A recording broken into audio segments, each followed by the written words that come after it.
60 Minutes just did a piece yesterday on the Great Resignation, and shockingly, it's not good. My name is James Lee. Welcome to my channel 5149, where I talk business, politics, and society. And today we're going to talk about why the media sucks at covering labor. Specifically, I want to highlight and discuss the ways in which mainstream media deliberately, or at the very least, inadvertently, mischaracterizes or misframes working class issues. Alrighty, according to the December 2021 report from Cornell University's ILR Labor Action Tracker, there are 38 active strikes in the US right now and over 18,000 workers on strike. So it's become pretty difficult for traditional legacy corporate media outlets to continue to ignore the issue of labor rights, something they've done a lot of in the past. And I think it stems from the deliberate decisions that have been made in boardrooms across many of America's prominent news outlets.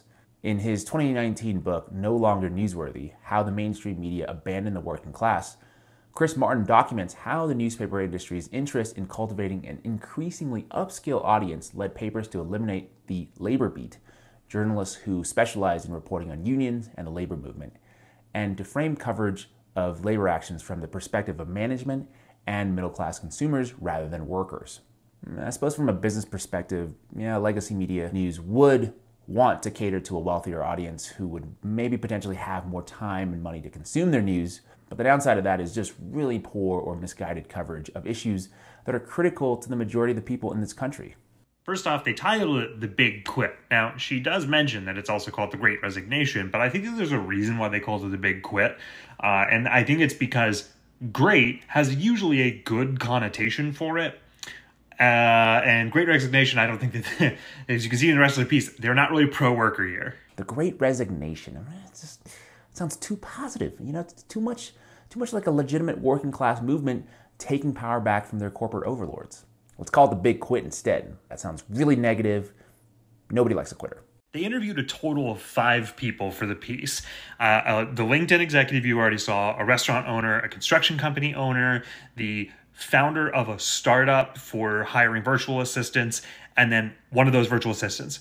So 4 business owners, and the 1 employee's boss is also in it and was probably going to watch in case you said anything bad. They somehow managed to take something that is a worker-centric issue and not talk to any independent workers. It also might be good if we just avoid talking to any workers. It might be a little bit risky. They might say something that would make our advertisers look real bad. Don't want that. That TikTok, which was posted on the anti-work subreddit, has generated over 12,500 upvotes. It's over 3 minutes long. It goes into a lot more detail about why the piece wasn't very good. I'll link it in the description below if you're interested. But for now, I want to move on to a recent CNN article with this headline: "The grocery cashier ringing you up is not okay." It reads a little bit like poverty porn, because it is. The first half of the article is about a guy named Sam Dancy, a QFC grocery store worker, which is a Kroger-owned grocery store in Seattle, and covers his trials and tribulations. Quote, "Every day has been a struggle," Dancy said. "I feel like I'm overexerting myself. I'm constantly tired." And then the second half of the article shifts to some sort of identity politics type narrative, diving into demographic data. The demographics of the more than 30 million frontline essential workers differ significantly from those who can work remotely. Okay, remember that keyword, significantly. For example, women who make up to 47.4% of the nation's overall workforce account for 50.5% of the nearly 7 million grocery workers. Black people represent 11.9% of the workforce, but account for 14.2% of the grocery employees. Now, it's not that you can't talk about working class issues from a racial or gender type of perspective, but the statistics they cite in the article does not lend itself to this type of narrative, at least based on my interpretation of the data. 47% versus 50%, 11% versus 14%. I feel like that's not that significantly different. It's like 3%. So it seems like they are trying to make it about race and gender when it's not really about that. I think I've said this before, but identity politics runs deep in mainstream media. So this comment from someone who read the article was kind of on point. That's such a bourgeoisie blunder, to look at the plight of beleaguered workers in an essential retail industry as if the main problem was about gender politics rather than the unchecked exploitation of individuals by powerful corporate institutions. I think that hits the nail on the head, because from my perspective, good coverage would highlight the fact that Kroger's CEO compensation has increased 296% over the past decade and is now 909 times greater than the median pay for company employees. which, by the way, is not enough to pay for basic necessities required for a living wage. Another example of what I think good coverage might look like is calling out the massive difference between what Kroger's spent on hazard pay for their employees in 2020 versus what they spent on stock buybacks that enriched their shareholders. $300 million versus $1.3 billion. Now imagine if the media presented viewers with this type of information. Here are the wages being paid to workers. Here's what the CEO is getting paid. Here's how the company invests its money between employee hazard pay and stock buybacks. What do you make of all of this?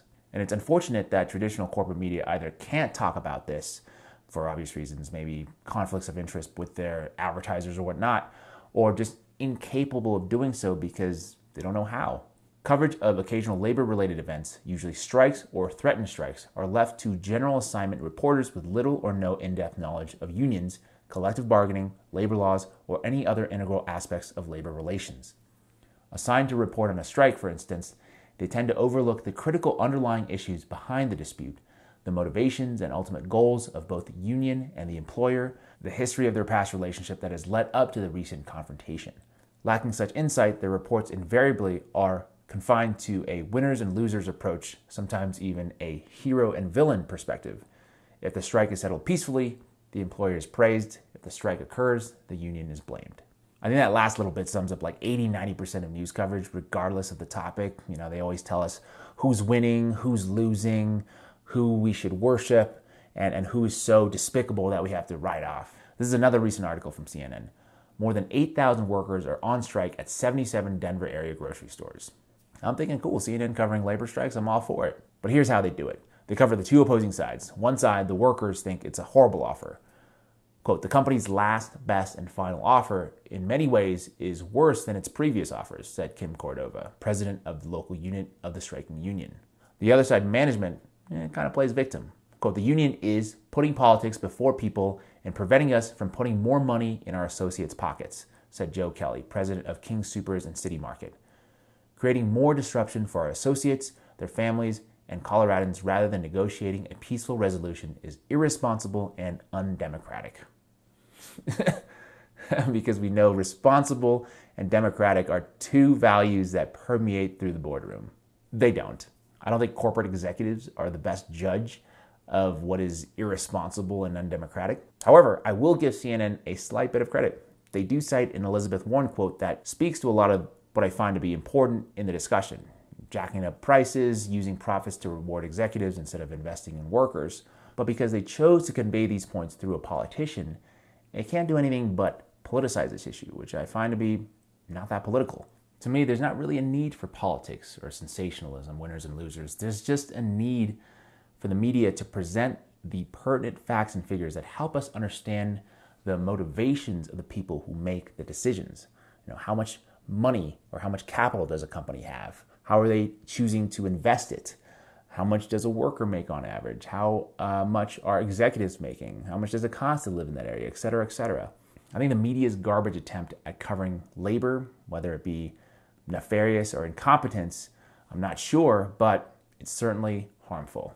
Anyway, those are just my thoughts. I'm curious to hear your thoughts and experiences of how the media has covered or not covered important labor strikes and other working class issues. Please write to me in the comment section below and also tell me what else you might want to hear about. If you've enjoyed this video, maybe watch another one. Click on that like button, share this video, and consider subscribing and hitting that notification bell to show your support. As always, thank you so much for your time, and I'll see you next week.